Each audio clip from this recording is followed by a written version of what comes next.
I'm averaging 5+ sales a day and 370 sales. What is the next step to scaling up to 10+ orders a day? Should I hire a VA? Definitely hire a VA. You want to remove yourself from tasks that you don't need to do. So customer service is an example, product research potentially, adding products potentially.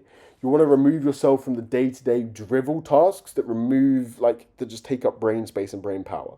So then you can focus more on growing the store. Typically, I would recommend, if you're on Etsy Kings, I can go way more in detail in a private live stream about this. I mean, there's details in the course about this, but you know what I mean, right? But the kind of general information that I would give here for free is more products, more stores. Like more products, narrow down on the niches, go a bit more broad, go add some unique products, like keep switching it up, keep it fresh. And then in regards to the more stores in different niches. So jewelry store, women's clothing, fucking what were we talking about earlier? Like handbags, like go broader, switch it up, different. Like this is the best way to do it.